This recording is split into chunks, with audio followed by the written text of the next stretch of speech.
Well, hello, everyone, and welcome to our webinar on interoperability in action. This is we're going to be showing you how the Open Voice interoperability specifications are being used within the Estonia Bürokratt government system. And we've got some very exciting demos lined up for you. I think you'll be really interested. So let's go to the next slide.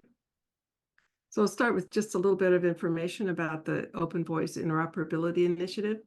It's a project of the LF AI and Data Foundation, and it extends the earlier work by the Open Voice Network, now as part of the LF AI and Data Foundation.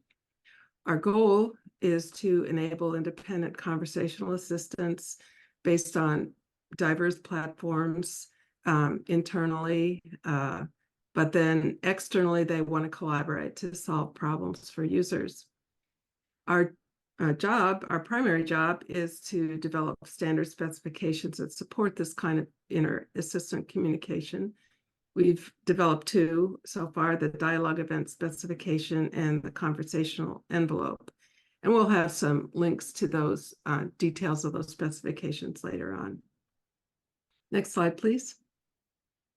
Today we have a really jam-packed agenda, including, we'll start with some introduction to why the Information System Authority of Estonia wanted to work with us, and a little bit about their system, Bürokratt.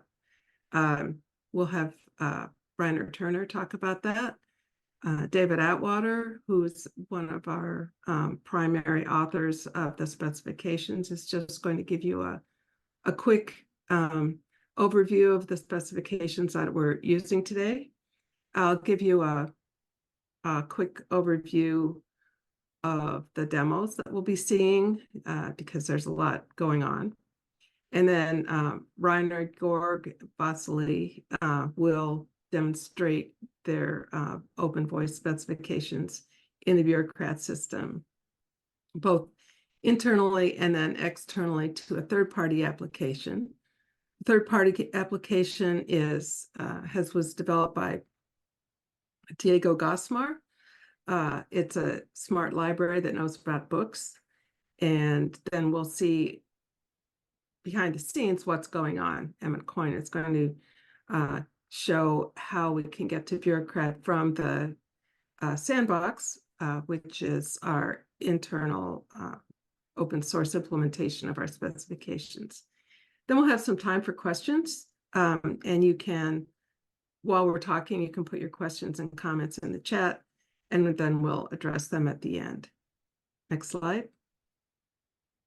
So I'll hand it over to Rainer. So, hello everyone, I'm Rainer Turner. I'm a Bürokratt architect working at the Information System Authority of Estonia. And today I'm going to give a brief overview of what we are doing with Bürokratt, why it's important, and what's the long-term plan for Estonia. And also our cooperation with the Linux Foundation and Open Working Group. In short, Bürokratt is a vision of Estonians communicating with the government as a whole, not its specific entities, meaning that anybody should be able to get any information about any government-related services, laws, other basic information, and also use government e-services by just using any of the government's virtual assistants called Bürokratt. It means that if I want to get information about my children's grades at school today, if I want to extend my driver's license, whatever, I have to be able to do it, for instance, by using the National Library chat widget or whatever I choose for it. Our scope is government e-services and information only. Our clients are our citizens, our companies, etc., and private sector is fully out of scope because that's where we see interoperable solutions that fit better in a sense that we would be focusing on government services only, and use private sector ones via interoperable integrations like we are showing today as well. Today, interoperability isn't a problem for us at all because we are a closed system in a sense of using only our own functionalities, our own systems, but Bürokratt itself is open source. You can use it as much as you like. We have about 10 government entities today that are already using Bürokratt. They respond to frequently asked questions without human interaction as chatbots. We also have human-to-human interaction where customer support agents take over, and we also have some e-services which are automatically triggered when specific intents are detected based on end client's natural language input. And we have all of these clients running on our very first Bürokratt iteration, version 1, and we expect to change it in the coming quarter when we move on to Bürokratt version 2, which is really a major update. And so far we have had this goal of not taking more clients than these 10 for different reasons. And after moving on to version 2, we expect rapid growth in number of government entities adopting Bürokratt. When we do all this, our clients will want something, will get something more. Our next focus is making sure that all of our clients as government institutions can handpick specific service providers for the specific tasks. Like anyone can choose who does their speech to text, which large language models to use, and so on. And that's where interoperability will become a big issue for us.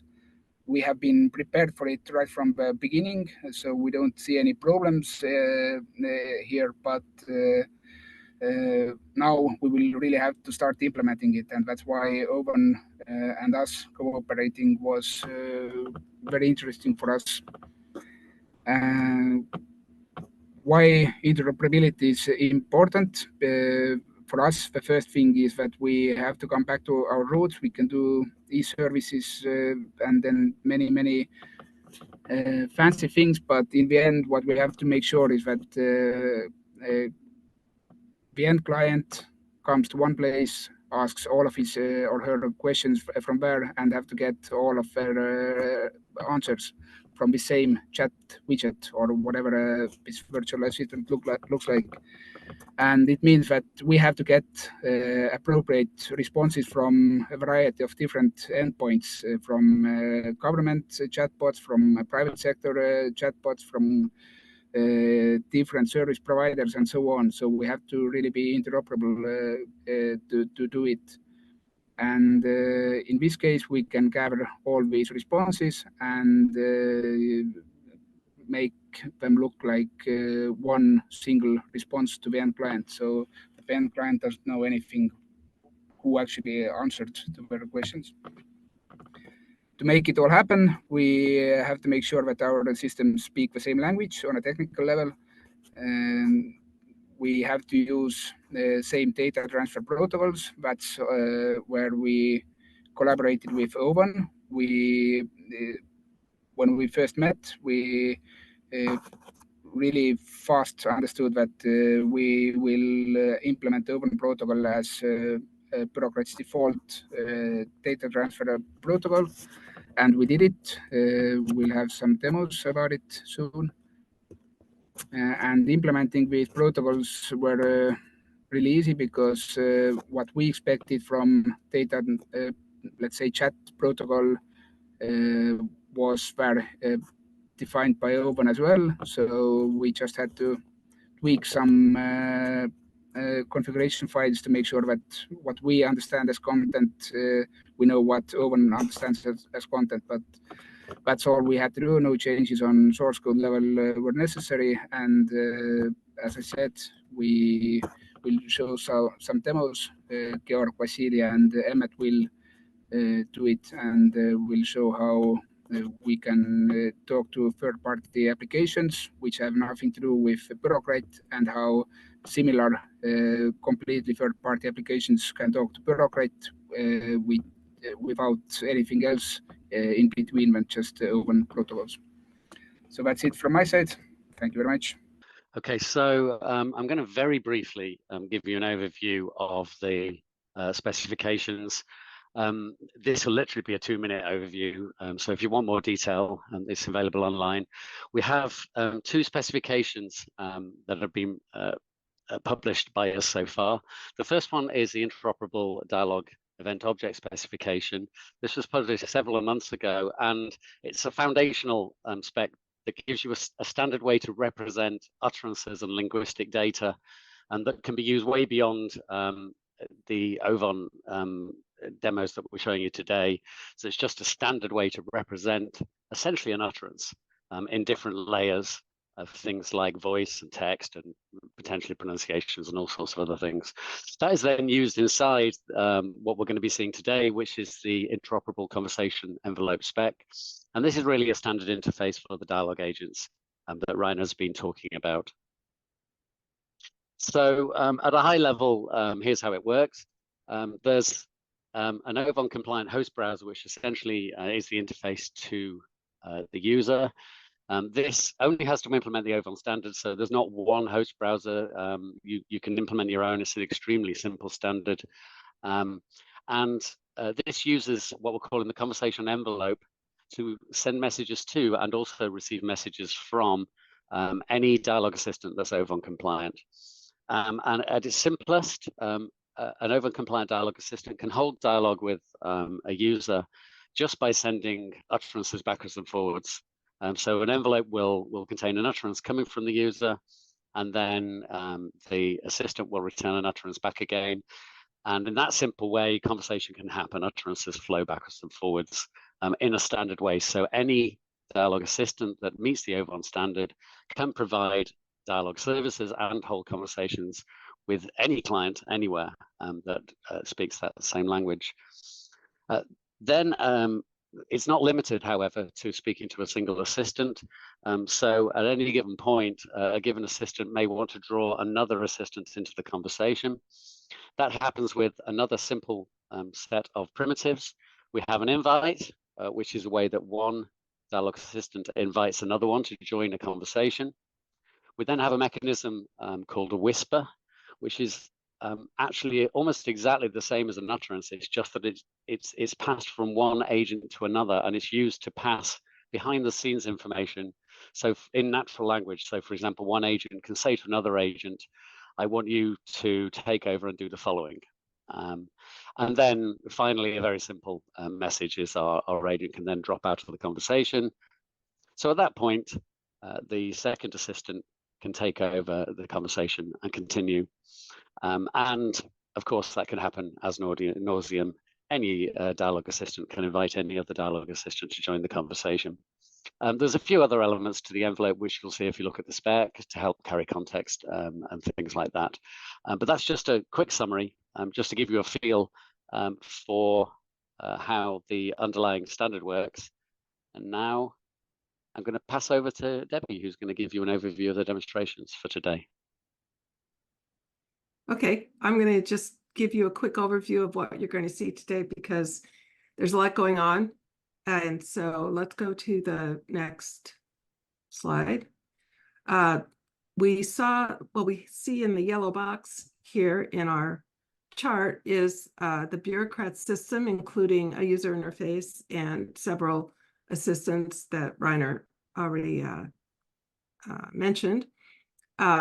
Internally, a user can talk to Bürokratt, which can talk to some of the internal assistants. That's what we'll see at step 1.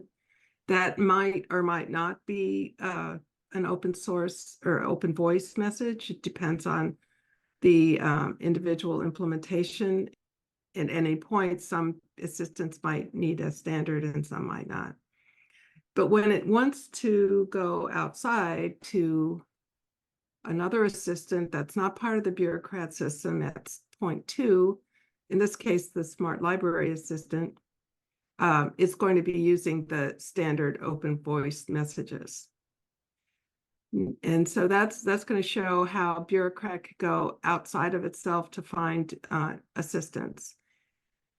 On the other hand, we also want to be able to go to Bürokratt from another assistant. In our case, we're going to show the Open Voice Sandbox user interface going to internal Bürokratt assistant at step 3, and then it's going to go beyond that to the Smart Library Assistant at step 4, and that's what we're going to be able to see, both incoming and outgoing messages from Bürokratt to other assistants. So you can go to the next slide. So we're going to see our Bürokratt demonstration now. So, hello, my name is Georg, and I'm gonna do brief demo from Bürokratt point of view, how the chatbot acts when Open protocol is already implemented. So first thing I'm gonna ask from Bürokratt, something that's internal that Bürokratt itself already knows.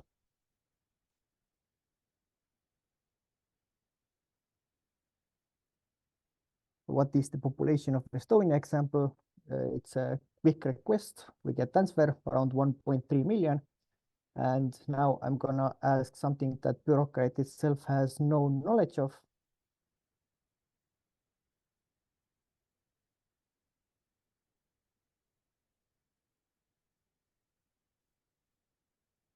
What do you know about book called Kevade? So after a short delay, we get an answer about Kevade. What happened in the background here was that Bürokratt had no information about the book. So with external request using Open protocol, it forwarded my question to the library bot. And then whatever the library bot answered, this was uttered back to me. So it's just like a really quick, nice use case where I, as a user, don't have to know which bot can answer my question, because with Open, Bürokratt will know where to get the information and just give it straight to me. And that's my brief demo. I'm gonna give the word to Vasily now. Yes. Hello, my name is Vasily. I'm going to showcase use of Bürokratt chatbot through third-party application. In this example, we're going to use Sandbox application. And as a first example, we're going to ask Bürokratt bot something that he knows. For example, who is Prime Minister of Estonia? And we got a quick answer. Current Prime Minister of Estonia is Kaja Kallas. Okay, now we can ask something that he don't know, something about the book. Who wrote book? Dune.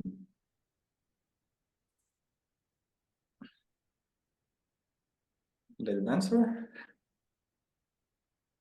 Oh, great, we have an answer. Dune is a science fiction novel written by Frank Herbert. So this was a demonstration of Open protocol in action. We send a request to Bürokratt bot using Open protocol. At the same place, Bürokratt bot sent the same request to the smart library using the same Open protocol, and we got response all the way back. I think that's it from the site. Thank you. Yeah, so here the idea is to use the potential of the universal API defined in what David explained to you before. So the specifications. On the right side here, you can see the what I call the primary conversational assistant by Bürokratt, and on the left side, the smart library conversational assistant. So the idea is that in any time, the primary agents can ask the smart library agents by using the standard, the universal conversational API. So it can send utterance, whisper, invite, and get back standard response from the smart library. So this is an example for instance, about utterance and whisper. In this case, you can see here in the token, the Bürokratt is going to ask the smart library, do you know about any books written by Lydia Cordula? And it get back the answers here below.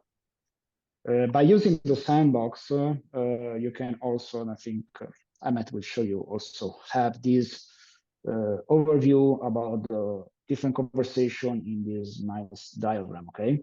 So you can try that as well, because the Smart Library is a public service for demo. This is just a test that I just done now by using here. You can see the JSON structure of the all messages, the example of questions here, and here it is the answer that I got back. Okay, so here you can get the answer about this is right. So I think that's all on my side. I will hand over to Emmett now. Hello, I'm Emmett Coyne, architect of the sandbox that we've played with already. So why don't we go to the next slide? I'm going to do a quick show of overlap of the things we just saw. I'm going to access the Bürokratt from the sandbox. By the way, just check at the end, there's a link. This is open source. You can download the sandbox and play with it yourself.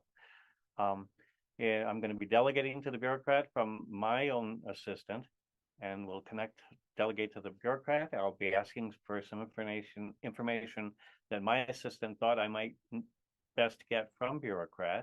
And then I'll be asking Bürokratt for some other information because we know that it's connected to other assistants, and we'll see how that goes. Then we'll take a look at the logs and the sequence diagrams and see what happened inside. I'll explain a little bit step by step. So now if I can share the screen, this is the sandbox home. This is where we're going to start. I will start up with, remember these words, the invite, a bare invite. Hello. Thanks for the invite. Cassandra here. How can I assist you today? So this is my assistant that we sent an envelope to, and just in case we can refresh your memory, this is what was sent. It's the OVAN envelope. We sent an invite. I sent it to Cassandra. And Cassandra sent back a response. She sent an utterance, and she said hello and all that stuff. So that's the first step. Now I might say something like, I need some more information about my trip to Estonia. Maybe the Estonian Bürokratt assistant can help with this. I could have had her send it directly, but if I was really confident, but she just alerted me to that. So I will now say, transfer me to Assistant Bürokratt. Hello. How may I help you? So now you can see we are on the Bürokratt. We sent a message to the Bürokratt URL, and Bürokratt responded with all this other information. Hello, how may I help you? Now I can say, as a US citizen, do I need a visa to visit Estonia? You do not need a visa. You may travel with U.S. passport to Estonia for up to 90 days for tourist or business purposes. So again, 2 envelopes. The point is that I'm now connected to Bürokratt directly from my assistant. And that all works just seamlessly. Now, we saw in the previous demo that we know that Bürokratt knows about the smart library. So I guess I could ask my question now and go to yet another assistant using the OVAN. So I could ask the question, do you know of any books by the author Lydia Kejula?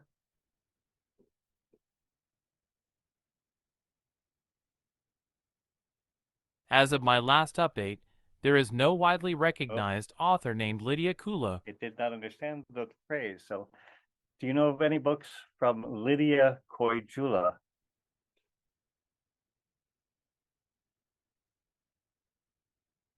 Lydia Kujula, pseudonym for Lydia Emily Florentine Jansen, 1843 to 1886, was an Estonian poet and playwright. So forgiving my accent, and it didn't recognize it, but this is now going from my assistant to Bürokratt to the smart library and back to me again. And these are the messages that, now you'll notice that I don't know that we went to the smart library. That was totally Bürokratt's choice to do that. And I think that's fine. We can take a look at what happened behind the scenes. Goodbye. Bye. Okay, so let's take a look at some stuff here. The sequence diagram. As Diego said, this is all part of the sandbox here. We started the dialogue by launching click to invite her. We got an invite to Cassandra. Cassandra generated her initial utterance. Hello, thanks. And I said I needed some information about my trip to Estonia. And Cassandra was smart enough to understand that she didn't know how to do that. We don't care about the smarts that are in here. These are individual assistants, but it was smart enough to figure that out and say, maybe the Estonian bureaucrat can help me with that. And then I said, transfer me to assistant bureaucrat. And we went there, we delegated to it, and this column is bureaucrat assistant. Sent back an utterance, which you heard. Hello, how may I help you? I asked my question about the visa. It was sent to the bureaucrat, and it came back, and it said we don't need a visa. And then I said my mispronounced name of Lydia Koijula, but then I tried it again, and it went through, and it gave me a response, and I'm not sure why it's not showing up on this. Oh, I do know why. We have upgraded the standard slightly for the representation of utterances that I didn't tell bureaucrat about. But let's take a look at the log file here and see what happened. So we did all the things. Maybe the assistant can help you. That's what was said by Cassandra. And then I said, transfer me to the assistant. Then an invite was sent. And then, hello, how may I help you? And all this then went back and forth. You do not need a visa, and so forth. At any rate, this is all. I don't want to dwell on this too long. There's an entire webinar on the sandbox, which I recommend you taking a look at to play with the standard. So I think that's all there is. I'll release my screen. Okay, I'd encourage anybody that has a question to put it in the chat. In the meantime, here's a question, Debbie. Oh, okay. And this is the first question. How do LLMs affect all of this? Oh, we all have a lot of opinions about that. I'm going to answer that, and then I'm going to see if anyone else wants to chime in. I think that LLMs affect this in a very good way because they will encourage people to field and deploy chatbots. Everybody now, it used to be really hard to develop a chatbot, and I think with LLMs, they're so capable and smart. It's going to encourage a lot of people to develop new chatbots, and then they'll want to be able to talk to each other. It doesn't directly affect, excuse me, it doesn't directly affect our standards because we are not concerned with the internal operation of any chatbot. We're concerned with their communication. So I'm going to stop there and see who else wants to chime in. Yeah, I would like to add that it's important about the specification, the fact that we are independent from the LLM or from the, generally speaking, the conversational AI system you want to use. And one of the benefits is that you can actually having multiple different LLM or LMM to talk each other. Okay, so for example, in the previous demo, we could have, I don't know, the Bürokratt system to use one LLM, I don't know, some open source one based on, I don't know, Hugging Face or anything else. And on the other side, maybe the Smart Library uses some other LLM to provide the answers. And the two agents can talk each other, actually. Yes, the LLMs are very important for the conversational component. My approach to it is we are working on discovery. How do we find out where or what the user really wants to do? And we've done some things. I don't know if we put it in the previous webinar about the sandbox, but we use the LLM to have a conversation to trace what do you want to talk about. You know, I want to talk about frog legs, and then turns out you don't want to talk about amphibians, you want to talk about cooking. And then you narrow it down and you find out, oh, you want a culinary expert that knows how to cook frog legs. LLMs are great at doing that sort of thing. I'm not sure I would, we've all had experiences talking to them in the wild, and they can get a little silly sometimes. So I wouldn't trust them with really important stuff. And I think there's a question from John for us as well. Do we plan to implement one or more LLMs into Bürokratt? The answer is that Bürokratt itself is it's a flexible system which is capable of adopting different LLMs, and we are starting very, very near now a first really actual proof of concept where we implement social sphere data and tax related data with, I won't say it out loud right now, the name, but one of the main LLMs. And what we will do is make sure that all of our clients can say that, okay, I want ChatGPT, I want Gemini, I want something else, and they can all just handpick whatever they like to use. Bürokratt itself, as core functionality, we don't provide LLMs, and we don't want to develop LLMs. We want to use the LLMs, and we want to make sure that we are capable of implementing different ones, and we are very confident that we can do it. We have foreseen it right from the beginning of when we started developing Bürokratt. We have another question here. Can we use the OVANT standard with Amazon Lex, Amazon Echo, Alexa, or with Microsoft LUIS/CLU? I have a comment about that. I think in general that this can be accomplished by writing some middleware that mediates in between those proprietary systems and the standard. That would be a really great project for a contributor to our implementations. And so I would be very excited if someone wanted to try to see how that would work. But I think that in general, that's probably something we can do. Did anybody else want to comment about that?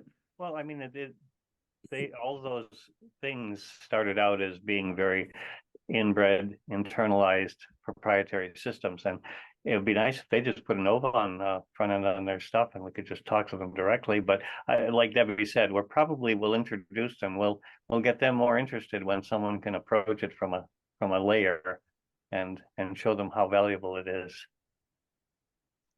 I think it's going to be extremely realistic for someone who has built a skill, for example, in Amazon, to have a really thin layer across the top of that skill that essentially publishes that skill as an OVAN assistant, as well as an Amazon skill, for example. I think that's the first step. For it to work the other way around, we need the big guys to adopt OVAN, and whether they will or won't do that is entirely up to them. Yeah, I would add that if you plan to use some speech recognition engine, maybe combine it with TTS, even from proprietary vendor, if you are able, as Debbie was mentioning, to build a middleware that is going to call the universal API released by OVAN, then you can play with that, in my opinion. So that could be a solution, but of course it requires some middleware, some The very first further development, yeah. The very first lovely step is someone could just build an Amazon skill that opens a door into the OVAN world, and then you only need to talk to that skill and you'll be able to access anything that's OVAN published on Amazon. It would be as easy as that. So I think there will be ways that we'll start seeing this emerging, assuming this standard is adopted. We have another question too for Debbie, David, and Diego. What is the next step here? What's the roadmap look like? Could you, Debbie, do you want to start? Yeah.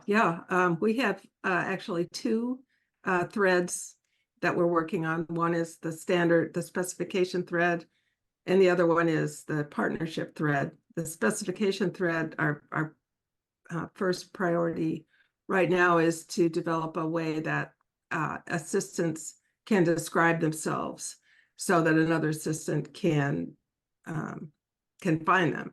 So it would have, this is active work right now, would have information about their, obviously, where to find them on the web, what are their capabilities, what are their names.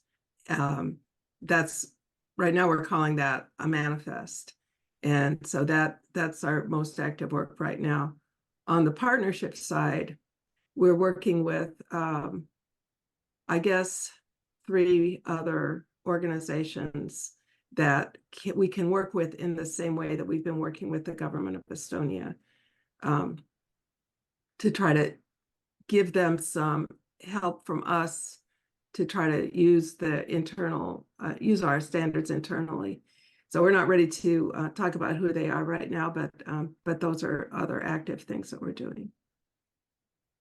Does anybody else want to talk about the roadmap or next steps? The manifest thing, the discovery, is really an important thing. How do you find things on the web these days? We kind of consider this a standard for, it's kind of like a web page. You have all these assistants, so you can find they're kind of like web pages. How do you do it now? You do a Google search. We need to have this idea of, I can find this cook that knows how to cook frog legs somewhere, and so that's what we're working on, and that will be important for people to really use this widely. Another important thing that we're just beginning to talk about is this idea of the conversation not just being with one assistant and another, but maybe having it like a table, a conference table, and maybe having even more interaction between all of the conversants, the assistants and the humans. That will be an exciting turn in the future. Yeah, one of the exciting things that's emerged is, because we're taking a very general attitude towards essentially one agent just being able to talk to another agent, then we're approaching discoverability from the point of view of just having agents whose job it is to help you find other agents. And the way you would do that is through natural language. So rather than trying to create sort of complicated APIs for discovery, we're anticipating that the discovery mechanism will be, one agent will talk behind the scenes to another discovery agent and basically say, I want to find an agent that can do X. And its job will then be to return a referral. And because these things can chain and connect and cross-reference, you can essentially have a whole community of agents beginning to interact to provide solutions. So that's how we picture discovery happening, which fits in really nicely with the emergence of LLMs, because it's so much more realistic now that one agent can actually, even though it's not its area of expertise, understand enough to go and talk to another agent to try and find out some information, and that agent can then know enough to go and find the right agent to service the answer. So the pieces are coming together quite nicely. So that's where we're heading next. Okay, we have quite a few online resources. We have our webpage, the LFA and data webpage. Most importantly, our GitHub. It's called Open Voice Interoperability. It's a real treasure trove of information. And I see that there's a question about how do we get the slides. The slides are available in the GitHub. I just put them there this morning. So take a look. You can find all the slides there, and most importantly, all the links. The GitHub repositories also include our specifications, the sandbox code, and we also have an Open Voice Discord server that you can use to talk with us. So I would definitely recommend the Open Voice Interoperability on GitHub. That's a key source of information. And then I think on the next slide, I have links to not all of our previous, but the most recent previous webinars. We can look at the next slide. Yeah, we have the dialogue events and the conversation envelope, our 2 specifications, and then also very importantly, our webinar from last month where we introduced the Open Voice Sandbox, which is there's well documented, really easy to use. I've used it. I know Diego has, and obviously Reiner and his team have used it. I don't know who else has used it, but it's very easy to use and well documented.